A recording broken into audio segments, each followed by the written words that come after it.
ZeroNet TV, l'actualité high-tech, et vous le savez, on est toujours sur les derniers coups, sur les dernières news high-tech. Il a été annoncé hier, on vous en parle d'ores et déjà, c'est le nouveau HTC One, c'est le M8.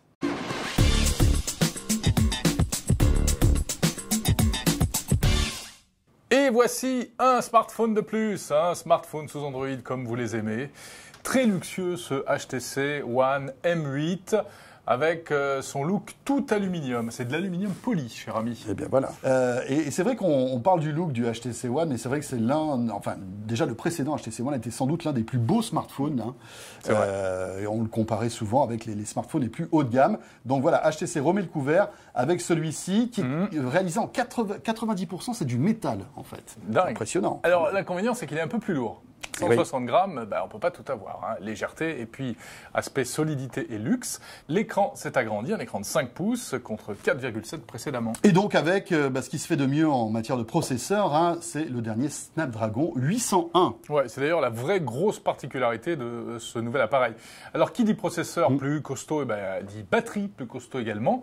Donc on monte un peu en puissance, mais malgré tout, malgré ce processeur sans doute gourmand, HTC annonce 40% d'autonomie en plus. Très bien. Dernière version d'Android, la 4.4.2, c'est la version KitKat donc. Et puis côté audio et vidéo, parce que c'est vraiment les points forts du HTC One, c'était le cas déjà avec la précédente version et ça sera encore le cas avec cette nouvelle.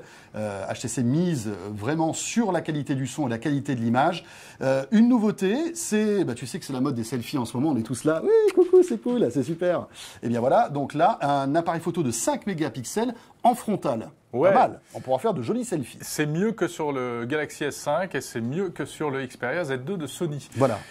Et puis, autre nouveauté en matière de photo, sur le dos de l'appareil, 2 objectifs. Pourquoi ? Parce que ça aussi, c'est une grosse tendance en photo.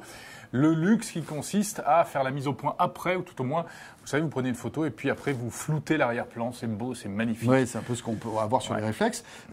On peut retrouver cette fonctionnalité sur le Galaxy S5.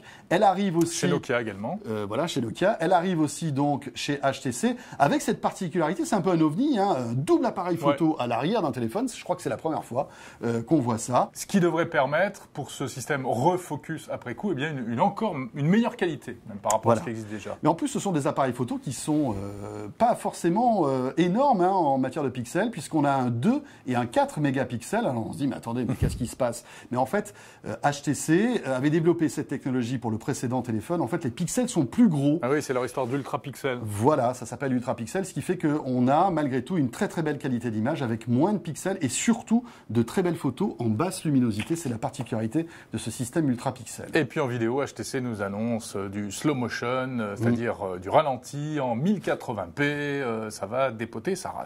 Voilà, la particularité aussi de ce téléphone, c'est qu'il a 2 haut-parleurs qui sont en façade. Et ce qui est intéressant, c'était d'ailleurs aussi le cas avec le HTC One. Lorsque vous regardez une vidéo en horizontale, vous avez un vrai son stéréo qui est impressionnant pour un téléphone. Magnifique. Et alors, autre particularité, c'est qu'il a un double micro stéréo. Et quand vous, par exemple, vous prenez des vidéos de concert, vous avez une vraie prise de son stéréo. Moi qui adore le son, autant te dire que ça dépote quand même. Donc il a tout en double, finalement. Il a tout en double. Et il a 2 appareils photo, 2 micros, 2 haut-parleurs. Voilà. Il lui manquerait plus qu'un deuxième écran. Ça sera peut-être pour la prochaine version. Bon, il a un truc en plus aussi, c'est un slot micro SD pour augmenter la taille de la mémoire. Et puis alors, autre particularité, il fonctionne avec une nano SIM, donc c'est les cartes SIM Apple en fait, qui étaient qu'on ne trouvait que chez Apple jusqu'à présent. Il y a encore très peu de téléphones qui profitent en fait donc de cette nouvelle SIM. Ça va être encore plus la pagaille, si on veut switcher d'un téléphone à l'autre. Nous qui en testons beaucoup, autant vous dire que c'est un vrai casse-tête. On termine par les couleurs, donc il est dispo en gris, il sortira un petit peu plus tard en or. Voilà. Tiens, on a oublié de dire qu'il n'y avait plus de boutons physiques qui sont remplacés uniquement par des boutons virtuels intégrés à Android. Voilà, il sortira le 10 avril en France, il est déjà disponible aux États-Unis. Et il coûtera combien ? Entre 600 et 700 €, on va dire. Ouais. Voilà, sans subvention, nu, mais c'est vraiment un téléphone haut de gamme, et c'est le cas.